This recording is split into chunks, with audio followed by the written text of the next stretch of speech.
Hi viewers, the video has been specially made for students who want to learn about verb and its different types. Please press the subscribe button for more videos regarding English grammar.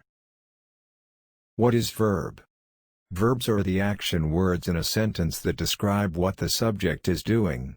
Along with nouns, verbs are the main part of a sentence or phrase, telling a story about what is taking place.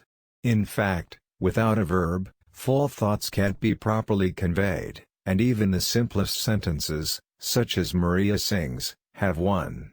Actually, a verb can be a sentence by itself, with a subject, in most cases implied, such as, sing, and drive. When learning the rules of grammar, schoolchildren are often taught that verbs are doing words, meaning they signify the part of the sentence which explains the action taking place. He ran away. She eats chocolate cake on Sundays, the horses gallop across the fields. Ran, eats and gallop are the action parts of those sentences, thus they are the verbs. However, it can be confusing because not all verbs are easily identifiable as action. I know your name, Jack thought about it. We considered several applications. These are non-action verbs, i.e. those that describe a state of being, emotion, possession, sense or opinion. Other non-action verbs include love, agree, feel, am, and have. How to recognize a verb? As you can see from the examples above, one clue to help you recognize a verb is its location compared to the subject. Verbs almost always come after a noun or pronoun. These nouns and pronouns are referred to as the subject. The verb thought comes after the noun Jack, so the action Jack, subject, was taking was thinking, verb. Mark eats his dinner quickly. We went to the market. You write neatly in your notebook. They thought about all the prizes in the competition. Here are some other ways to recognize verbs in a sentence. If you're not sure if a word is a verb, ask yourself, can I do underscore? Can I think, wonder, walk, yawn? Yes, so these are verbs. You can also ask, what is happening? In this sentence Mark eats his dinner quickly, what is happening? Eating is happening, so eating is the verb. Physical verbs definition and examples. Physical verbs are action verbs. They describe specific physical actions. If you can create a motion with your body or use a tool to complete an action, the word you use to describe it is most likely a physical verb. For example, Joe sat in his chair, the dog breathes quickly after she chases her ball, and should we vote in the election? Even when the action isn't very active, if the action is done by the body or a tool, consider it a physical verb. Physical verb examples. The physical verb examples in the following sentences are in bold for easy identification. Let's run to the corner and back. I hear the train coming. Call me when you're finished with class. Mental verbs definition and examples. Mental verbs have meanings that are related to concepts such as discovering, understanding, thinking, or planning. In general, a mental verb refers to a cognitive state. Mental verb, definition and examples. Mental verbs have meanings that are related to concepts such as discovering, understanding, thinking, or planning. In general, a mental verb refers to a cognitive state. Mental verb examples. The mental verb examples in the following sentences are in bold for easy identification. I know the answer. She recognized me from across the room. Do you believe everything people tell you? States of being verbs definition and examples. Also known as linking verbs, state of being verbs describe conditions or situations that exist. State of being verbs are inactive since no action is being performed. These verbs, forms of to be, such as am, is, are usually complemented by adjectives. States of being verb examples. The state of being verbs in the following sentences are in bold for easy identification. I am a student. We are circus performers. Types of verbs. There are many types of verbs. In addition to the main categories of physical verbs, mental verbs, and state of being verbs, there are several other types of verbs. In fact, there are more than 10 different types of verbs that are grouped together by function. Action verbs. Action verbs express specific actions and are used anytime you want to show action or discuss someone doing something. It's important to remember that the action does not have to be physical. Action verb examples: run, dance, slide, jump, think, do, go, stand, smile, listen. The action verb examples in the following sentences are in bold for easy identification. I run faster than David. He does it well. She thinks about poetry all day long. Transitive verbs. Transitive verbs are action verbs that always express doable activities that relate or affect someone or something else. These other things are generally direct objects, nouns or pronouns that are affected by the verb, though some verbs can also take an indirect object, such as show, take, and make.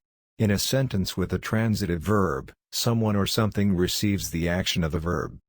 Transitive verb examples: love, tolerate.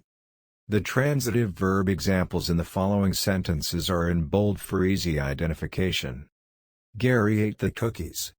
The transitive verb is ate, Gary is the subject, because it is Gary who is doing the eating, and the cookies are the direct object, because it is the cookies that are being eaten. Other examples: John punches him. They sold the tickets. Intransitive verbs. Intransitive verbs are action verbs that always express doable activities. They are different from transitive verbs because there is no direct object following an intransitive verb. Intransitive verb examples: walk, laugh, cough.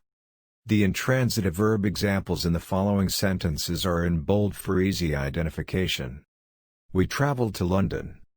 The intransitive verb is traveled, the subject is we, because we are doing the traveling, but London is not a direct object because London is not receiving the action of the verb.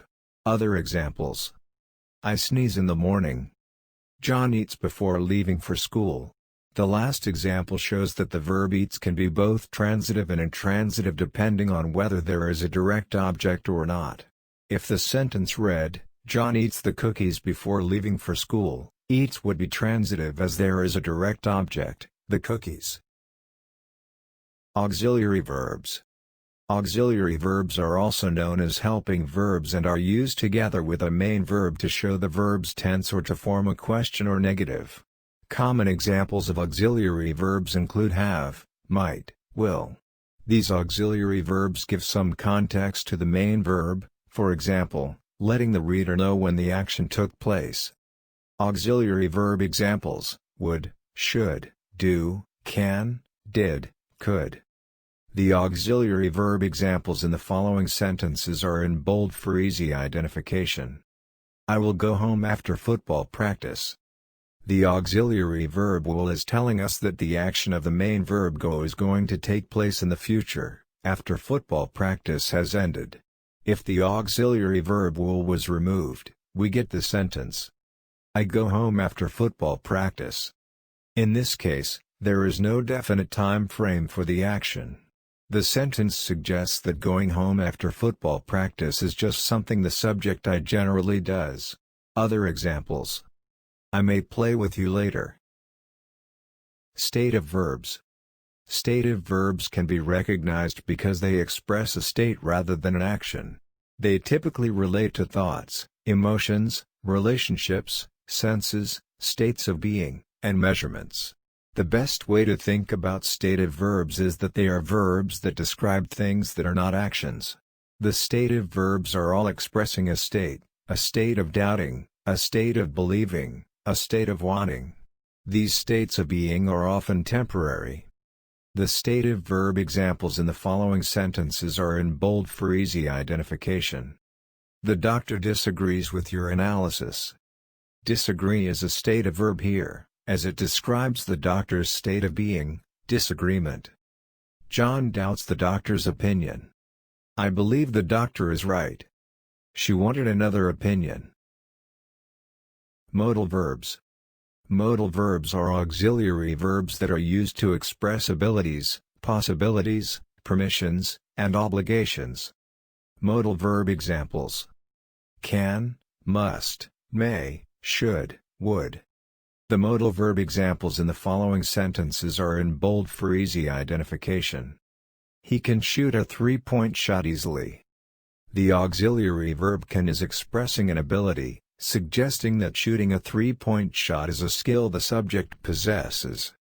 Please note that in the case of should and must in the examples below, the modal verbs are expressing obligations, whereas would and may are expressing possibilities. I should go home. You must not delay. Sally would not recommend the sushi. David may be late. Phrasal verbs. Phrasal verbs aren't single words, instead, they are combinations of words that are used together to take on a different meaning to that of the original verb. There are many examples of phrasal verbs, some of which have colloquial meanings, such as make up, hand in, bring up, point out, look forward to. Each time the verb takes the extra words it takes on a new meaning. For example, make without the up expresses that something is being created, whereas with make up, the suggestion is that there are some lies or a fantastical element to the story, and make out can mean either to grasp or see something difficult, or to kiss passionately. Phrasal verb examples: run out, go all out, make out. The phrasal verb examples in the following sentences are in bold for easy identification. Mary looked forward to her high school reunion. Irregular verbs. Irregular verbs are those that don't take on the regular spelling patterns of past simple and past participle verbs. Unfortunately, there are hundreds of irregular verbs in the English language.